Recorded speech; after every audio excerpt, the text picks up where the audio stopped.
ख़वातीन व हज़रात अस्सलाम वालेकुम। मैं doctor Mubashshir Saeed clinical pharmacist आज आप लोगों के सामने जिस प्रोडक्ट के बारे में डिटेल लेके हाज़िर हुआ हूँ उसका नाम है डिक्लोरान टैबलेट।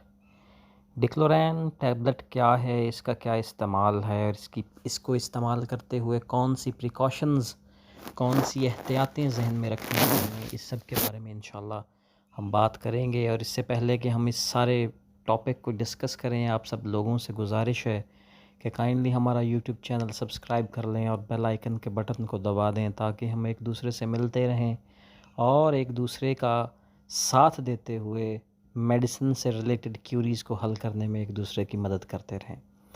तो ख़वातीन व हज़रात, चलते हैं आज की प्रोडक्ट, आज की मेडिसिन डिक्लोरान की तरफ।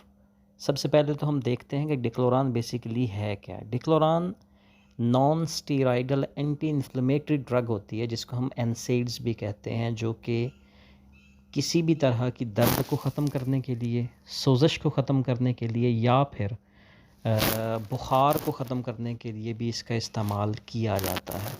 और ख़ास तौर पे इसका इस्तेमाल जो होता है वो आर्थराइटिस में, गोट में, स्प्रेन्स, स्ट्रेन्स, मेंस्ट्रुअल क्रैम्प्स में इसका इस्तेमाल बहुत ज़्यादा किया जाता है।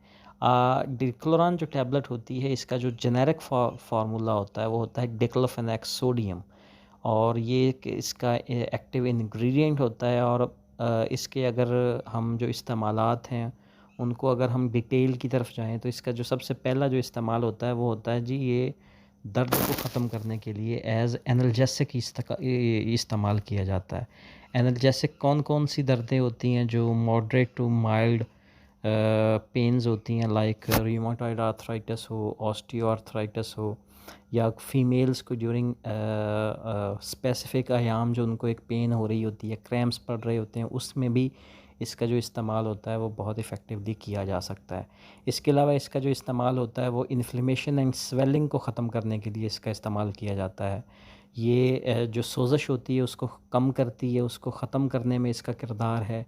और इसके अलावा इस टैबलेट का इस्तेमाल मिग्रेन में भी किया जाता है, जो एक स्पेसिफ़िक टाइप ऑफ हेडेक होता है, उसको ट्रीट करने के लिए भी, उस दर्द को ख़त्म करने के लिए भी इसका इस्तेमाल किया जा सकता है। हमेशा एक बात का एहतियात करनी चाहिए इसको इस्तेमाल करते हुए कि जब भी आपने डिक्लोरान टैबलेट इस्तेमाल करनी है तो कोशिश करें कि अपने हेल्थ केयर प्रोवाइडर, अपने डॉक्टर, अपने फिजिशियन या अपने फार्मासिस्ट की हिदायत के मुताबिक ही इसका इस्तेमाल करें।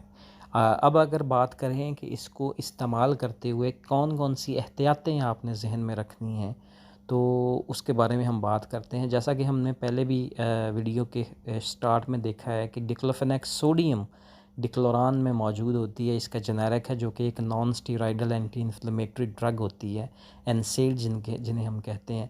तो जब भी आपने इस मेडिसिन को इस्तेमाल करना है तो आपने कोशिश करनी है कि इसके साइड इफ़ेक्ट्स से बचना है।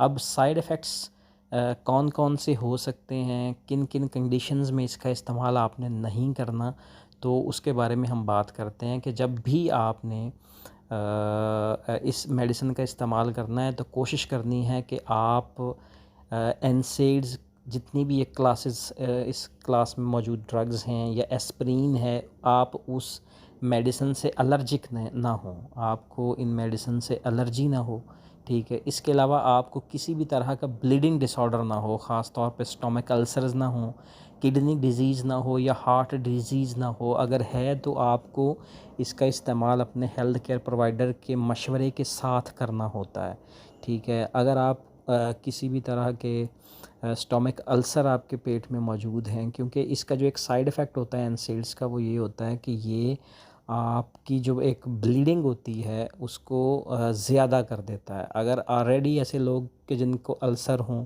पेट के अल्सर मौजूद हों, तो ये उस इफ़ेक्ट को ज़्यादा तेज़ कर देता है, आपकी ब्लीडिंग ज़्यादा हो सकती है, जिसकी वजह से आप कॉम्प्लिकेशंस का शिकार हो सकते हैं, ठीक है। इसी तरह एस्प्रिन टैबलेट भी होती है, उसका इस्तेमाल भी बहुत एहतियात से करना पड़ता है ऐसे पेशेंट्स जो स्टोमक अल्सर से गुज़र रहे हों या किसी भी तरह की ब्लीडिंग का शिकार हों, ठीक है। तो ये कुछ इसकी एहतियातें हैं। इसके अलावा जो प्रेग्नेंट फ़ीमेल्स हैं, ब्रेस्ट फीडिंग करने वाली फ़ीमेल्स हैं, ठीक है, उन ख़वातीन में भी इसका इस्तेमाल बहुत एहतियात से करना चाहिए। और ऐसे पेशेंट जिनका स्टमक किसी भी लिहाज से अपसेट हो, उनको भी इसका इस्तेमाल एहतियात से करना चाहिए ताकि वो इसके साइड इफ़ेक्ट से बच सकें।